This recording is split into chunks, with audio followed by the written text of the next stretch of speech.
perfect marriage, a multi-million-dollar home, a baby on the way after years of heartbreaking struggle. Sarah Johnson had everything she'd ever dreamed of. The baby shower was the pinnacle of her joy, a room filled with pastel balloons and adoring friends. But when she held up a tiny pair of hand-knitted booties, her husband Mark leaned in close, and with a smile on his face he whispered 6 words that would detonate her entire world. He thought no one else heard. He thought he was in control. What he didn't know was that Sarah had a secret of her own, a secret contained in a single email that would expose his web of lies to millions before sunrise. The late afternoon sun, the color of warm honey, spilled across the manicured lawns of North Scottsdale, Arizona. It was the kind of light that made everything look expensive, from the terracotta roof tiles of the sprawling Tuscan-style homes to the diamonds that glittered on the fingers of the women arriving at 1284 Desert Bloom Lane. This was the home of Mark and Sarah Johnson, and today was a day meticulously curated for Joy, their baby shower. To any outside observer, Sarah Johnson was the living embodiment of a dream fulfilled. At 34, she possessed a quiet, graceful beauty, high cheekbones, warm hazel eyes, and a cascade of chestnut hair that fell in soft waves around her shoulders. But today, her most prominent feature was the perfect round swell of her belly, showcased in a flowing, cream-colored empire waist dress. After 6 years of a silent, gnawing battle with infertility, the hushed appointments, the cyclical heartbreak, the invasive procedures that felt like a violation of body and soul, Sarah was finally miraculously pregnant. Her husband Mark was the other half of the perfect picture, handsome in that effortless old-money way with a thatch of sandy blonde hair, a charmingly crooked smile, and the easy confidence of a man who had never known failure. As a partner at a successful private equity firm, he provided a life that was not just comfortable, but opulent. The house, the cars, the European vacations, he showered her with them all. He had been her rock through their fertility struggles, holding her hand during every negative test, his voice a soothing balm of reassurance. "It'll happen for us, Sarah Bear," he'd murmur into her hair. "I know it will." And it had. This pregnancy felt like the final triumphant piece of their puzzle. The baby, a girl they planned to name Isabella, was more than just a child. She was a testament to their love and perseverance. The baby shower was a reflection of Mark's grand gesture style of affection. No detail had been overlooked. A string quartet played softly on the flagstone patio. A caterer, poached from a Michelin-starred restaurant, served delicate hors d'oeuvres. A floral archway of white roses and baby's breath framed the entrance, and inside the great room was a sea of blush pink, gold, and cream. A mountain of perfectly wrapped gifts sat beside a custom-built rocking chair, a single enormous teddy bear nestled in its seat. Sarah moved through the crowd of 50 women, a practiced smile gracing her lips. She accepted congratulations, touched outstretched hands, and answered the same questions on repeat. "Yes, I'm feeling wonderful. Just a few more weeks? No, the nursery is all done. Mark finished it last weekend." Each sentence felt true and false at the same time. She was grateful, overwhelmingly so. But beneath the placid surface of her joy, a strange and unwelcome current of anxiety had been pulling at her for months. It was a formless, nameless dread. She couldn't articulate a feeling she dismissed as standard third trimester jitters. But it was more than that. It was a collection of small, dissonant moments that didn't quite harmonize with the perfect symphony of her life.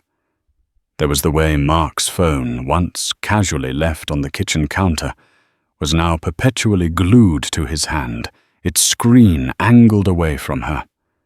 There were the late nights at the office that seemed to coincide with a new, faintly floral scent on his suit jackets. There were the hushed, clipped phone calls he'd take in his study. The door firmly closed, his voice low and urgent. When she'd ask, he'd just smile, that disarming smile. "Just a sensitive deal, honey. You know how it is, NDAs and all that." Her sister Jessica saw it too.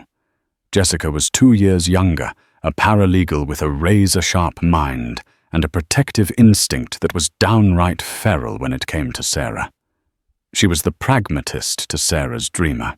"I don't know, Sir," Jessica had said, over coffee the week before, her brow furrowed. "He just seems slick. Too slick.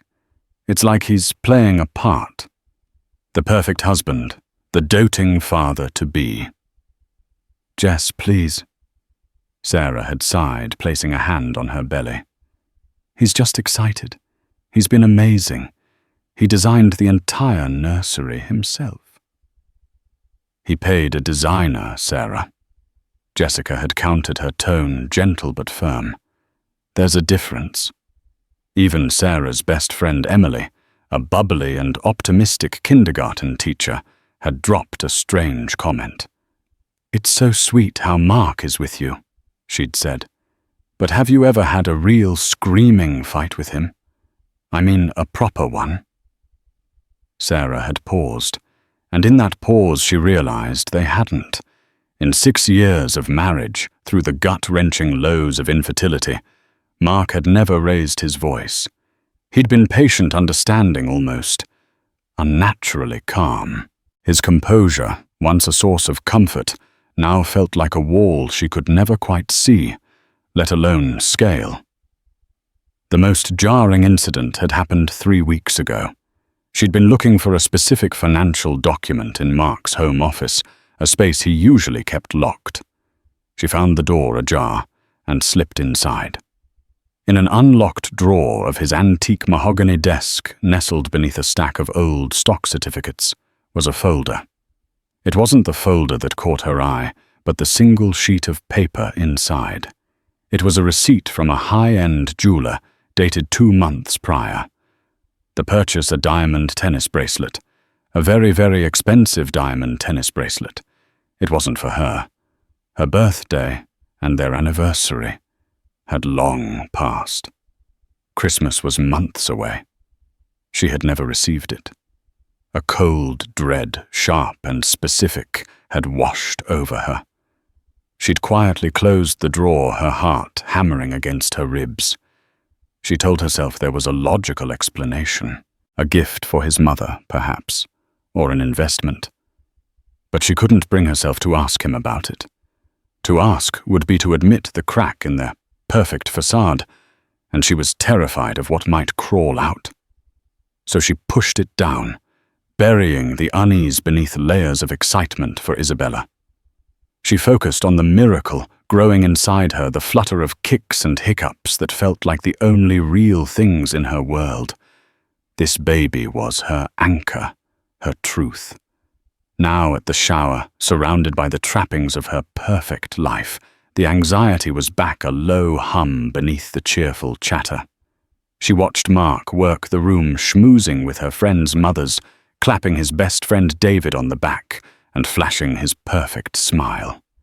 He looked every bit the proud father-to-be. But his eyes, when they occasionally met hers across the crowded room, seemed distant. There was warmth in them, but it felt like the curated warmth of a showroom fireplace, all light, no heat. Mark's mother, Eleanor, a woman who seemed to be sculpted from ice and disapproval, glided over to Sarah. Her silver hair was coiffed into a helmet of perfection, and her eyes, a pale, chilly blue, scanned Sarah from head to toe.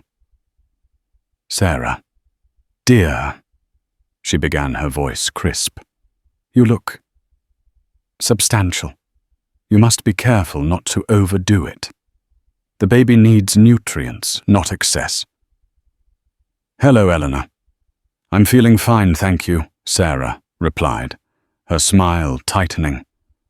I do hope you're planning on breastfeeding. The Johnson men have always been robust, and it starts with the right foundation. Formula is just a shortcut for the uncommitted. Every word was a perfectly polished dart. For years, Sarah had endured Eleanor's passive-aggressive critiques, her thinly veiled disappointment that her son had married a woman from a middle-class background, a woman who had until now failed in her primary duty of providing an heir. We'll do what's best for the baby, Sarah said, her voice betraying a slight tremor. Eleanor gave a tight, condescending smile and drifted away, leaving a chill in her wake. Sarah took a deep breath, her hand instinctively going to her belly. It's okay, Isabella, she thought. Just a little while longer. Soon it was time for the main event, the opening of the gifts. The guests gathered in a semicircle around Sarah's designated throne, the plush rocking chair. Emily and Jessica sat on the floor at her feet, tasked with handing her the presents and collecting the ribbons. Mark stood behind the chair, his hands resting on Sarah's shoulders. It was an intimate, possessive gesture meant for public consumption. He squeezed gently. Ready for this, sweetheart, he murmured, his breath warm against her ear. She nodded, forcing another smile. Ready. The gifts were a parade of adorable excess. A cashmere baby blanket from Tiffany's, a miniature Burberry trench coat, a sterling silver rattle from a distant aunt. With each gift, Sarah cooed and exclaimed the perfect picture of maternal bliss. The women applauded, their faces glowing with vicarious joy. Emily handed her a small, simply wrapped box. This one's from my mom, she whispered. Sarah carefully undid the ribbon and lifted the lid. Inside, nestled in white tissue paper, were the tiniest pair of hand-knitted booties she had ever seen. They were a soft, buttery yellow, with minuscule pearl buttons. They were so delicate, so full of love and care, that a genuine, unbidden wave of emotion washed over Sarah. This was real. This felt real. She held one up for everyone to see, her eyes glistening with unshed tears. Oh, they're perfect, she whispered, her voice thick. A collective awe rippled through the room. It was in that moment, that single pure moment of unguarded emotion, that Mark chose to lean in. The string quartet was in the middle of a delicate crescendo. The guests were captivated by the sight of the glowing mother-to-be. No one was paying attention to the husband whispering in her ear. His voice was a low, conspiratorial murmur, meant only for her. It was casual, almost bored. Don't get too attached, he breathed, his lips brushing her temple. Remember, she's just the surrogate. The 6 words did not register at first. They were a foreign language, a jumble of sounds that her brain refused to assemble into coherent thought. She's just the surrogate. The phrase hung in the air between them, invisible and yet more solid than the chair she was sitting on. Surrogate.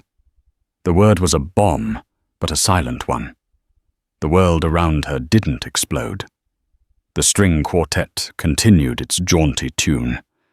The women kept smiling, their eyes fixed on the tiny yellow booty still held aloft in her trembling hand. The afternoon sun still streamed through the floor-to-ceiling windows, illuminating dust motes dancing in the air. Nothing had changed, and yet everything had been irrevocably destroyed. A high-pitched ringing started in Sarah's ears, drowning out the music.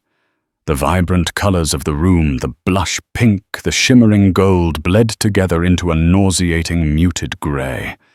The smiling faces of her friends and family distorted their features, melting like wax figures left too close to a flame. She felt Mark's hands, which had been a symbol of support just seconds before, as two burning brands on her shoulders. His touch was suddenly vile, a proprietary claim on a vessel not a wife. Her breath hitched.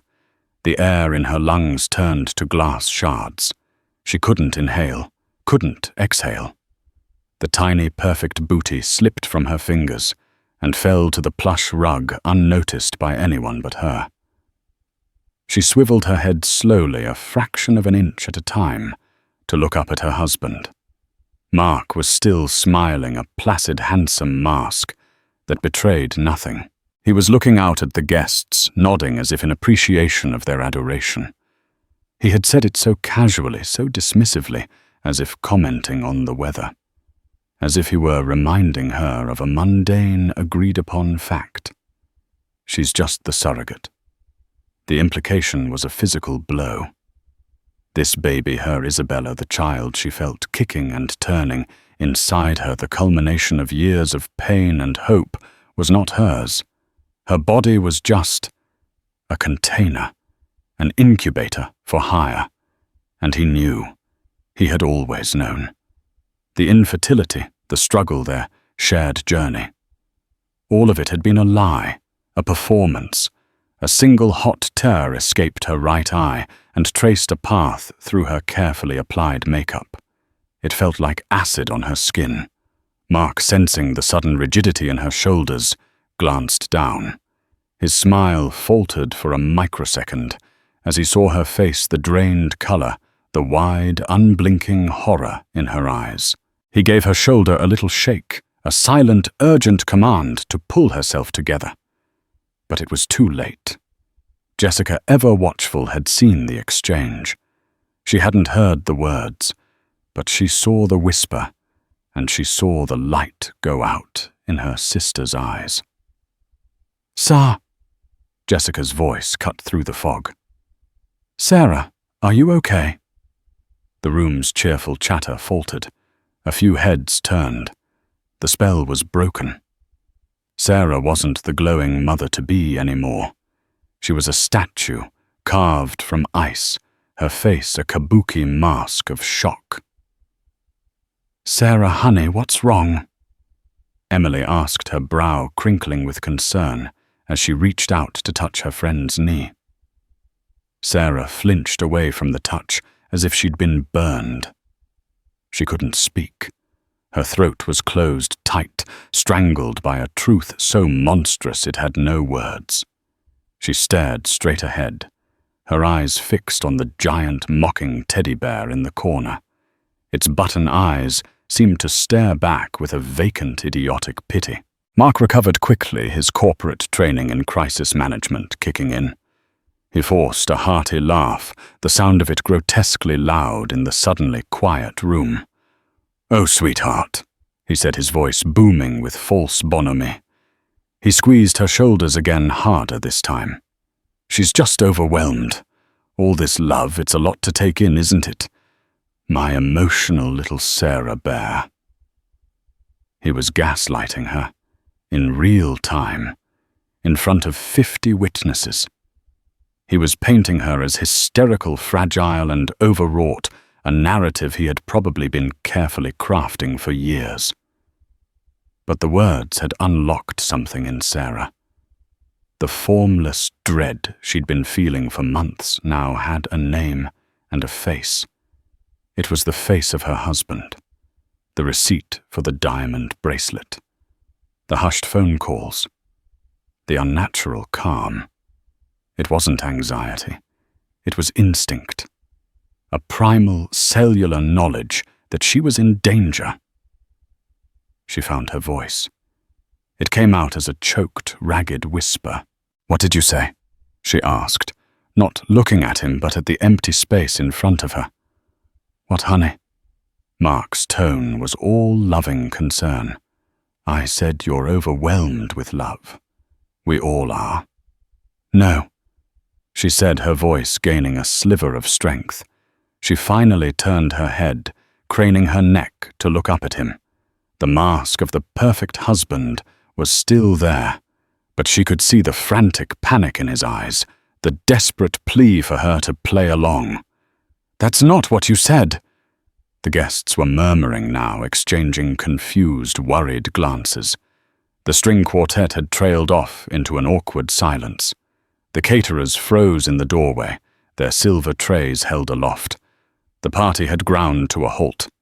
"Sarah, you're making a scene." Mark hissed his lips, barely moving. His smile now a rigid, terrifying grimace. His mother Eleanor began to move toward them, her face a thundercloud of indignation. "What is the meaning of this, Sarah? If you're not feeling well, perhaps you should go lie down. You're upsetting the guests." Eleanor's voice, so full of condescension, was the final spark. It ignited the fury that had been smoldering beneath Sarah's shock. This was it. This was the game. They would all dismiss her, pathologize her, and lock her away with her female emotions, while the devastating truth remained his secret. Slowly, deliberately, Sarah pushed his hands off her shoulders. The simple act of defiance felt monumental. She used the arms of the rocking chair to push herself to her feet. The room went dead silent. Every eye was on her. She stood there for a moment, swaying slightly, her hand protectively on her stomach. She looked from Mark's panicked face to Eleanor's furious one, then out at the sea of bewildered guests. These people had come to celebrate her baby. "Her baby," he said. Sarah announced, her voice trembling, but carrying across the cavernous room with shocking clarity that I shouldn't get too attached. A collective gasp went through the room. She locked eyes with Mark. The handsome mask was gone. All that remained was raw, cornered fear. "He whispered to me," she continued, her voice rising with each word, fueled by a righteous white-hot rage, "that this baby, my baby, isn't mine. He told me she's just the surrogate." The silence that followed was absolute, profound, and terrifying. It was the silence of a universe collapsing. The 50 women stood frozen, their mouths agape. Eleanor Johnson looked as though she had been slapped. Jessica was already on her feet, her face a mask of pure murderous fury, taking a protective step toward her sister. Mark opened his mouth, then closed it. He looked like a fish gasping for air. "Sarah, that's a joke. A terrible, horrible joke, a misunderstanding. Was the diamond bracelet for the surrogate a joke too?" Sarah shot back, the words tumbling out before she could stop them. Mark went pale. He had no idea she knew. The party was over. The flawless facade had not just cracked. It had been dynamited. People started to back away, grabbing their purses, avoiding eye contact, as if the raw, ugly truth was contagious. The celebration had curdled into a public spectacle of humiliation. Whispers erupted, hushed and frantic. "Did you hear? Surrogate! Oh my God, that poor woman!" In the chaos of guests trying to make a quiet exit, Mark grabbed Sarah's arm. "We need to talk," he snarled, his voice a venomous undertone. "Upstairs, now! Don't you touch her!" Jessica spat, stepping between them. But Sarah just looked at him, her gaze eerily calm. The shock had burned away, leaving behind a cold, hard clarity. This was not a man to talk to. This was not a marriage to be saved. This was a crime scene, and she was standing right in the middle of it. "I think you've said everything that needs to be said," she said, her voice devoid of all emotion. She turned her back on him, on the ruins of her party, and walked toward the grand staircase, her hand never leaving her baby. She didn't know where she was going, only that she had to get away from the man whose whisper had just revealed him to be a monster. The night was just beginning, and she had one last secret to reveal. The grand staircase felt like a mountain. Each step was a monumental effort, her legs trembling, her body weighed down, not just by the baby, but by the crushing gravity of her new reality. The hushed, frantic sounds of the dying party faded behind her as she reached the second-floor landing. She didn't go to their master bedroom. His bedroom, she now thought, a space that suddenly felt contaminated. Instead, she walked on autopilot down the hall and pushed open the door to the nursery. The room was a masterpiece of manufactured love. The walls were painted a soft, dreamy lavender. A white crib with pristine linens stood against one wall. A mobile of fluffy, smiling clouds hung above it. The shelves were lined with classic children's books, their spines unbroken. Mark had presented the finished room to her a week ago, with a flourish, and she had cried with happiness. Now the sight of it was a visceral torment. Every perfect detail was a brushstroke in an elaborate, cruel lie.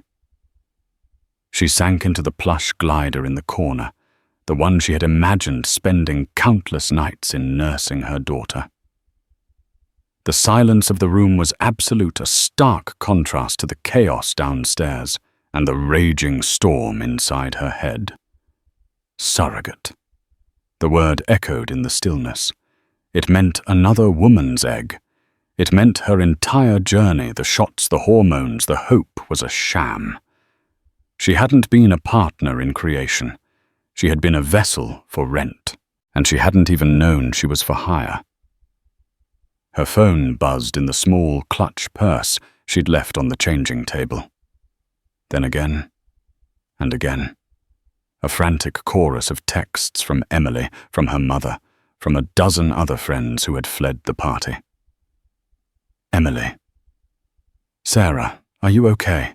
I'm so sorry. Call me. I'll come get you. Get you.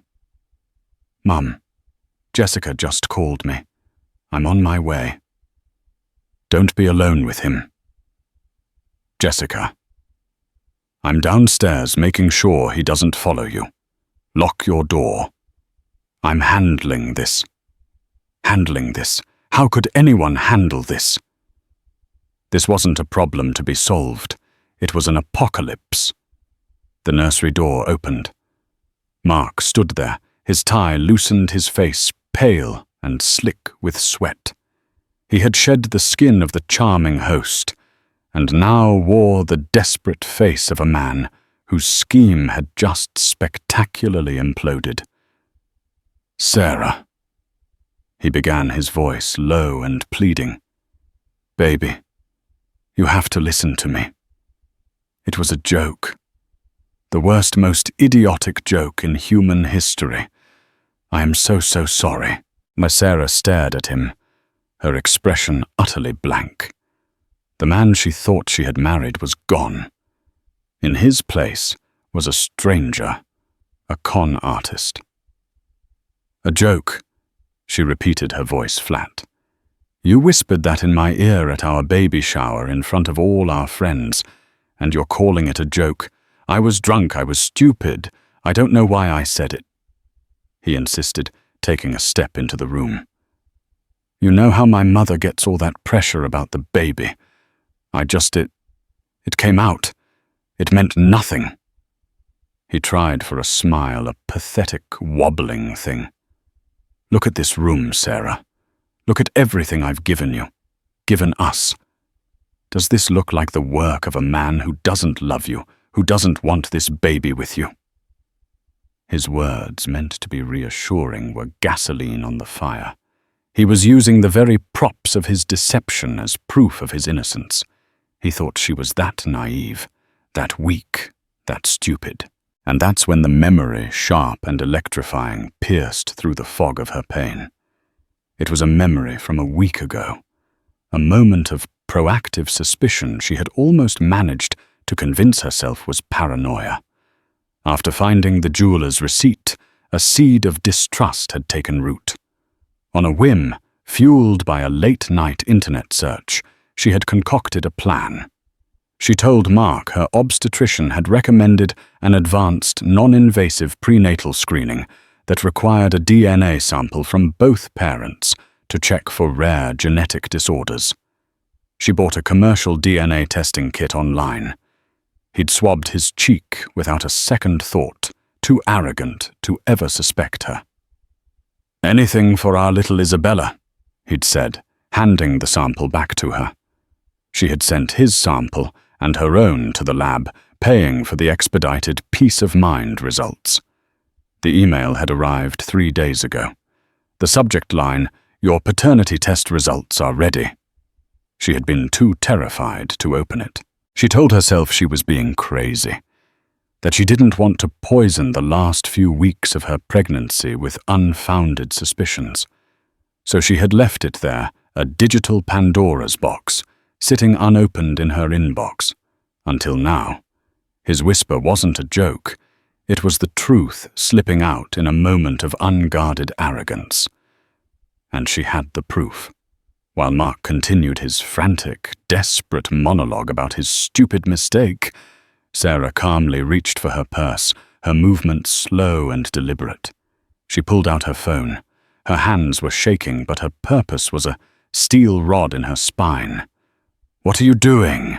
he asked, his pleading tone sharpening with alarm. She ignored him. With a tap, she opened her email client. There it was. That terrifying subject line.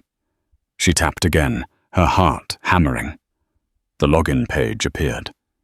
She entered her credentials, her thumb hovering over the Enter button. Sarah put the phone down. Mark commanded, his voice changing, a hard edge of menace creeping in. "This is not the time to be calling your mother or your sister. This is between us. We can fix this." "There is no us," she said, her voice a low, dangerous thing she didn't recognize as her own. She looked up from the screen and met his eyes. "There is no we. There is only the lie you have been living and the woman you have been using." She pressed Enter. The web page loaded. A PDF icon sat in the middle of the screen. Case ID 774 P2 8B. Participants: Sarah Johnson, alleged mother. Mark Johnson, alleged father. Her eyes scanned the document past the scientific jargon to the final damning conclusion at the bottom of the page. Analysis and conclusion. The alleged father, Mark Johnson, is excluded as the biological father of the fetus. Probability of paternity %0. The number was a black hole. It sucked all the air, all the light, all the hope from the universe. It was the ultimate irrefutable truth. This baby, her baby, was not his. Which meant his whisper wasn't just cruel. It was a piece of a puzzle she couldn't yet see. If he wasn't the father, then what was this? Who was she carrying? A new, more terrifying thought emerged. If he wasn't the father, and he knew it, then he must have known who was. And he had lied, putting another man's child inside her body. The violation was so profound, so complete, it stole her breath. Mark saw the look on her face. He saw the finality in her eyes. The game was up.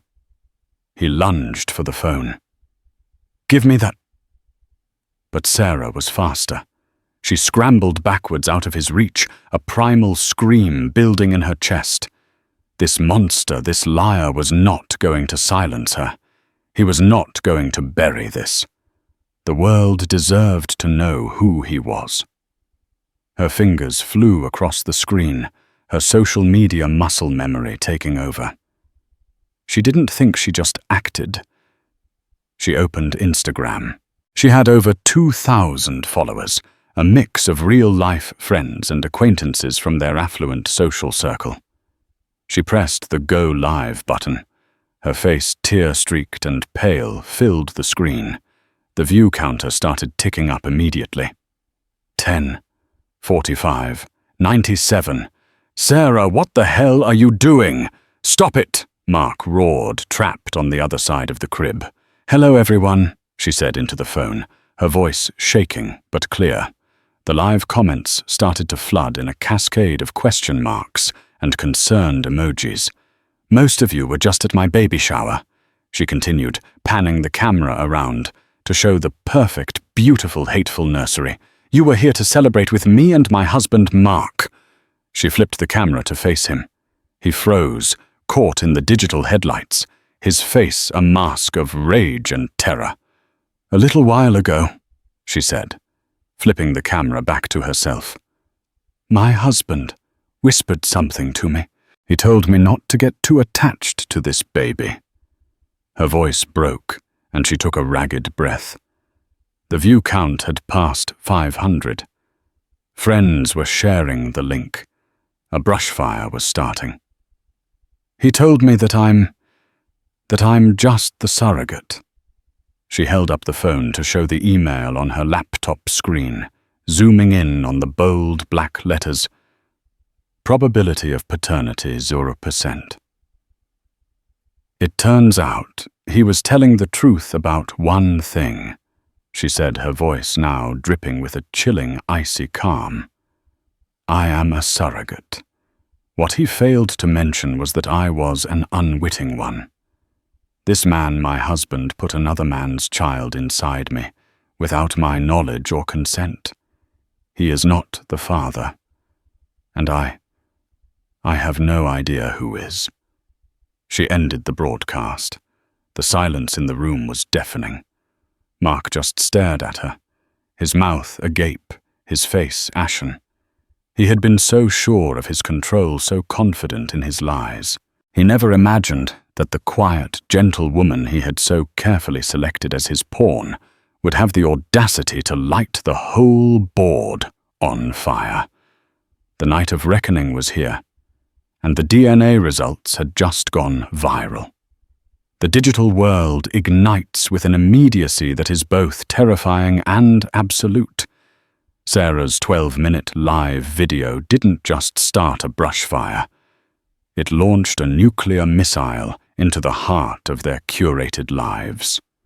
Before she had even caught her breath, her phone began to vibrate uncontrollably, a solid buzzing brick of notifications. It was as if the entire world was trying to reach her at once. The video was screen-recorded within seconds by hundreds of viewers. It was shared on Twitter, on Facebook, on TikTok. The hashtags started trending within the hour. #surrogate scandal. Mark the monster. #justice for Sarah. DNA bomb. By midnight, it was the lead story on local news blogs in Phoenix. By sunrise, it had been picked up by national outlets like BuzzFeed, the Daily Mail, and even some mainstream news networks who framed it as a horrifying cautionary tale of modern marriage and technological betrayal. Sarah saw none of this at first. In the immediate aftermath of the broadcast, she simply stood in the nursery, her phone clutched in her hand, watching the color drain from Mark's face. His rage had evaporated, replaced by a dawning, abject terror. He wasn't looking at her anymore. He was looking at the ghost of his future, a future that was now a smoldering crater. "You have no idea what you've done," he whispered, his voice hoarse. It wasn't a threat. It was a statement of fact. Jessica burst into the room, then her own phone in hand, her face pale. "Sir, what did you do?" "My phone is blowing up. People are... My God!" She saw Mark, and her expression hardened into pure steel. "Get out!" she snarled at him. "Get out of this house right now!" For once, Mark didn't argue. He stumbled past them like a zombie, his eyes vacant. He didn't pack a bag. He didn't grab his keys. He just walked down the stairs and out the front door into the cool desert night, a man suddenly stripped of his identity, his home, and his carefully constructed reality. The next few days were a blur of chaos contained within the four walls of the house. Sarah's mother arrived a whirlwind of comforting arms and furious tears. Jessica became her sister's Praetorian guard, fielding calls, changing Sarah's phone number, and speaking in clipped, efficient tones to the security company they hired to sit in a discreet vehicle at the end of their driveway. The media had found their address. News vans were parked down the street, and reporters with telephoto lenses were trying to get a shot of the wronged wife. The digital firestorm had real-world consequences that were swift and brutal. Mark's private equity firm, a bastion of old-school conservatism and public image, placed him on indefinite administrative leave less than 24 hours after the video went viral. They released a terse statement about taking allegations of personal misconduct seriously, a corporate maneuver designed to sever the limb before the poison spread. Mark's best friend, David, the one who had clapped him on the back at the shower, stopped answering his calls. The social invitations that had once filled their calendar vanished. They were excommunicated from the world they had so desperately courted.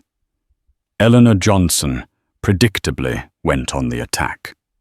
She gave an exclusive interview to a notoriously salacious tabloid, painting Sarah as an unstable gold-digging opportunist. Sarah was always fragile. Eleanor claimed her face a mask of feigned concern. Mark loved her, but she was difficult, prone to fantasy.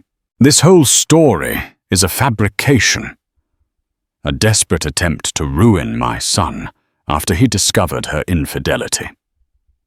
The DNA test is clearly a forgery. She is mentally unwell, and we are deeply concerned for the safety of the unborn child she is carrying. The narrative was vile, but it gained traction in the darker corners of the internet, where misogyny thrived. For every message of support Sarah received, there was another calling her a liar, a psycho, an attention seeker. She was forced to delete her social media accounts, but the poison was already in the water supply. It was during a late-night conversation, huddled in the living room with Jessica and their mother, that the true, horrifying scope of the situation began to dawn on Sarah.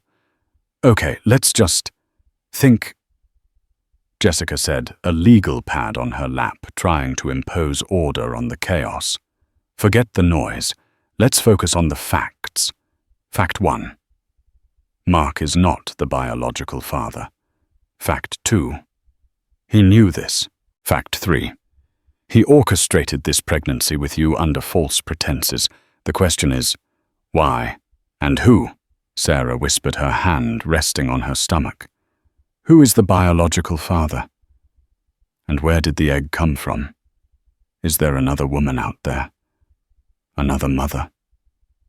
The thought made her feel sick. Was she just an instrument in a custody battle between two other people? "This isn't just infidelity, Sarah," Jessica said, her paralegal mind clicking into gear. "This is, I don't even know what this is, fraud assault. There are so many layers of violation here." The first break came a week after the shower. A registered letter arrived, sent from a prestigious downtown law firm. It was a cease and desist letter on behalf of Mark Johnson. It demanded Sarah retract her defamatory and libelous statements and issue a public apology citing the damage to his reputation and career. It was a standard legal threat, an act of blustering intimidation. But it was the final sentence that made Jessica's blood run cold. "Failure to comply," she read aloud, "will result in our client pursuing all available legal avenues to protect his parental rights to the unborn child." "Parental rights?" Sarah choked out. "He has zero biological connection. The test proved it." "It doesn't matter," Jessica said, her eyes dark. "He's going to argue that he was the intended parent, that you and he had an agreement, and that his financial and emotional investment grants him rights. He's going to try and take the baby. The threat was terrifyingly real. He would use his money and his power to crush her, to paint her as the unstable villain of Eleanor's narrative and position himself as the stable, wealthy father figure. This baby, this innocent life, was about to become the rope in a brutal tug-of-war. That night, unable to sleep, Sarah found herself back in Mark's home office. The space felt different now, not just forbidden, but sinister.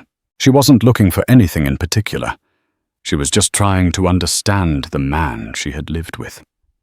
She ran her hands over his expensive books, his polished desk, his leather-bound journals. She opened a drawer, then another. And then she found it. Tucked away in the very back of his bottom desk drawer, beneath a mess of old cables and defunct electronics, was a thin, leather-bound folio. It wasn't a journal. It looked like a legal document. She pulled it out. The cover was embossed in gold leaf with the words, "The Jonathan P. Johnson Family Trust." Jonathan P. Johnson was Mark's late grandfather, a ruthless real estate mogul who had built the family for fortune. Sarah had never seen this document before. Mark had always been vague about the specifics of his inheritance, simply saying it was complicated. She opened the folio. It was dense with legalese, but she scanned through it, her heart beginning to pound. She found the section on beneficiaries. It detailed the distribution of the massive estate upon the passing of Mark's father. And then she saw the clause. It was titled Article 4 Stipulations for Progeny. She read it once, then, twice the words blurring through a haze of disbelief.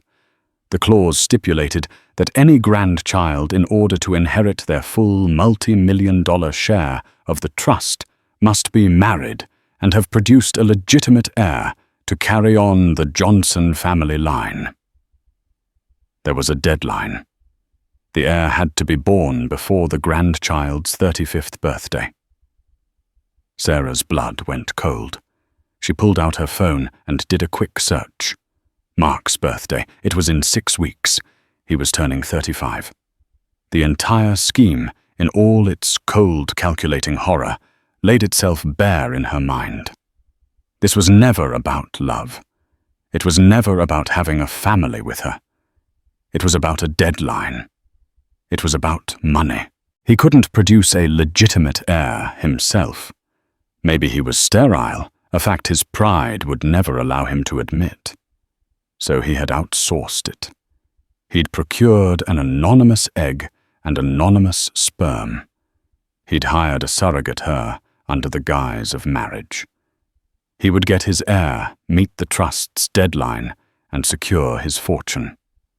What was his plan for after divorce, her most likely? Pay her off. Create a new narrative where she was the one who left, and he was the tragic single father. The whisper at the baby shower wasn't just a moment of cruelty. It was the sound of a man who thought he had won, who saw the finish line, and got sloppy underestimating the woman he had chosen for her perceived meekness. The diamond bracelet, it was probably a gift for the egg donor, or someone else involved in the conspiracy. The late nights, the secret calls, they were the logistics of his fraud. Her years of infertility hadn't been a shared tragedy. They had been her primary qualification for the role he needed her to play. A woman desperate for a child would be grateful compliant and wouldn't ask too many questions. She sank to the floor, the legal document clutched in her hand. The betrayal was so much deeper than infidelity. It was a repudiation of her entire existence.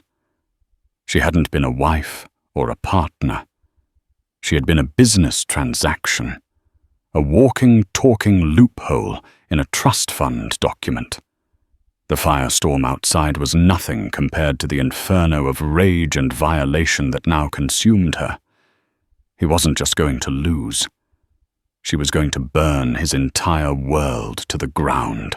Armed with the trust document, Sarah was no longer just a heartbroken victim. She was a woman holding a motive. The cold, hard proof of Mark's multi-million-dollar incentive transformed her case from a messy divorce into a calculated fraud. The fight was no longer just for public sympathy, but for legal justice. Her sister Jessica, after reading the damning clause, looked up with eyes blazing. "This is it, sir," she said, her voice a low, steady hum of fury. "This is the whole ball game." They hired Helen Pierce, the most formidable family law attorney in Arizona, a shark in a Chanel suit. Helen listened to Sarah's entire story without interruption, her expression unreadable. When Sarah finished placing the trust document on the polished table between them, Helen leaned forward, a dangerous glint in her eyes. "Mrs. Johnson," she said, her voice like gravel and steel, "we will not be filing for divorce. A divorce implies there was a valid marriage to begin with. We are going to have this union annulled on the grounds of profound and deliberate fraud." He didn't marry a woman. He acquired an asset to unlock a trust fund. We will sue him and his conspirators for every penny. The legal battle commenced with brutal speed. Mark's attorneys, funded by what was left of his liquid assets, came out swinging. They filed motions to have Sarah psychologically evaluated, desperately trying to sell the narrative of the unstable, vengeful wife his mother had painted. They fought to have the trust document deemed inadmissible, calling it an invasion of privacy. But Helen Pierce methodically dismantled their attacks. While the lawyers fought in court, Jessica, now working alongside Helen's team, dedicated herself to unraveling Mark's life. She spearheaded the effort to subpoena his financial records, poring over years of statements, searching for the missing pieces of the puzzle. It was there, buried in a mountain of transactions, that she found it a series of large payments to a shell corporation named DB Ventures LLC. DB. Jessica murmured, her paralegal mind instantly making the connection. David Barton, Mark's best friend and best man. The discovery was the key that unlocked the conspiracy's darkest chambers. A subpoena of DB Ventures' records revealed its sole purpose to facilitate Mark's scheme. They found a predatory surrogacy contract with a young woman named Maria Costa, who had been paid a pittance to act as a gestational carrier. And they found records from a California fertility clinic that laid the final horrifying truth bare. The genetic material was from 2 anonymous donors. The sperm had been selected from a catalogue to match Mark's general characteristics. The egg was also from a stranger. There was no old college flame named Chloe. That had been another lie, a panicked invention in the initial fallout. Mark had no biological connection to this child whatsoever. He had simply commissioned a designer baby to meet a deadline, and his best friend David Barton had managed the logistics. The late nights, the secret calls it, was the business of their conspiracy. The betrayal was staggering in its scope. Mark had used Sarah's body, Maria's body, and the genetic material of 2 strangers, all in the cold pursuit of wealth. He never wanted to be a father. He wanted a living, breathing key to a vault. Faced with a subpoena and the threat of criminal charges, David Barton folded. He agreed to testify against Mark in exchange for immunity, providing a detailed account of the entire scheme. The final piece was finding Maria. Helen's investigators located her in a small San Diego apartment, terrified and confused. Against her lawyer's initial advice, Sarah insisted on meeting her. The 2 women sat in a neutral office, their pregnant bellies a silent testament to the man who had deceived them both. Maria, speaking in hesitant English, explained she believed she was carrying a baby for a loving couple, where the wife, Mrs. Johnson, was the biological mother who simply couldn't carry the child herself. Seeing this gentle, frightened young woman, another pawn in Mark's cruel game, extinguished the last of Sarah's grief, replacing it with a cold, diamond-hard resolve. This was no longer just about her own pain. It was about protecting the two innocent children, biological siblings conceived as props in this monstrous fraud. The trial was a media spectacle, but it was decisively short. With David Barton's damning testimony, the irrefutable trust document, the fraudulent surrogacy contract, and the 0% paternity test, Mark's defense crumbled into dust. The judge, a stern woman in her 60s, was visibly appalled by the evidence. In her ruling, she didn't mince words, calling Mark's actions a campaign of profound psychological terrorism. The annulment was granted. The judge issued a ruling that permanently stripped Mark of any and all parental claims to both unborn children, calling his connection to them a biological and emotional fiction. His assets were frozen, and in the final crushing blow, the judge referred the entire case to the district attorney's office for a criminal investigation. Sarah walked out of the courthouse, leaving Mrs. Johnson behind in the wreckage. She wasn't a wife anymore. She was Sarah Miller again, her maiden name, a shield and a promise. She stepped into the blinding Arizona sun, not as a victim, but as a survivor who had burned her predator's world to the ground. She was, for the first time in years, truly free. The aftermath of the trial was less a chaotic storm and more a quiet, steady rain washing away the debris of Sarah's former life. She sold the sprawling Scottsdale house, a monument to a beautiful lie, and with the proceeds from the sale and her substantial fraud settlement, she moved north. In the mountain town of Flagstaff, she bought a modest home, trading the desert's bleached memories for the scent of pine and the quiet reality of her new life with Lily Hope Miller. Her days, once measured by social engagements, were now marked by the simple, messy, joyful rhythms of motherhood. The fates of the men who built the lie unfolded with grim, karmic precision. Mark Johnson's calculated scheme for an inheritance ended with a 3-year federal prison sentence for fraud. His name disgraced and his assets gone. He lost the fortune he had sacrificed his soul to obtain. David Barton, his accomplice, avoided prison by testifying against his friend, but his career was shattered, his reputation as a man of treachery preceding him wherever he went. Eleanor Johnson simply faded into social exile, a woman undone by her son's monstrous ambition. Sarah's most surprising act of reconstruction involved Maria Costa. Using a portion of her settlement, Sarah established a trust for the young woman, giving her the financial security Mark had used as bait. When Maria gave birth to a healthy boy, Lily's biological brother, an unlikely family was formed. Linked by the two children and the shared trauma inflicted by the same man, Sarah and Maria forged a bond of mutual support, creating something true from the ashes of a profound deceit. For Lily, Sarah began a journal. She filled its pages with the whole truth, not to dwell on the pain, but to frame the story as one of resilience. She wanted her daughter to know she was not the product of a lie, but the reason a critical truth was brought to light, that she was wanted, cherished, and born from a battle her mother had fiercely won.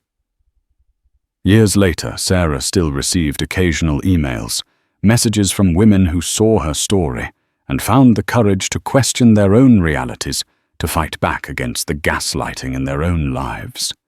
She had never intended to be a symbol for anyone. Her viral video was an act of desperation, a primal scream for justice. Yet in saving herself, she had accidentally become a beacon. The whisper at the baby shower was meant to be her end, but it was just the beginning. It had set her free to build a life that was finally beautifully her own. Sarah's story is a harrowing reminder that sometimes the most picture-perfect lives hide the most monstrous secrets. It's a story of unimaginable betrayal, but it's also a story of incredible strength. She transformed from a victim of a diabolical fraud into a warrior who fought for her child and her own truth. By refusing to be silenced, she didn't just expose a monster. She reclaimed her own life, and in a twist she never expected created a new, unconventional family, built on honesty and mutual respect. Her journey from the depths of despair to becoming a symbol of resilience for others is a testament to the power of a woman who decides she will no longer be a pawn in someone else's game. What did you think of Sarah's incredible story? Could you ever forgive a betrayal this deep? Let us know your thoughts in the comments below. If this story touched you, please give this video a thumbs up.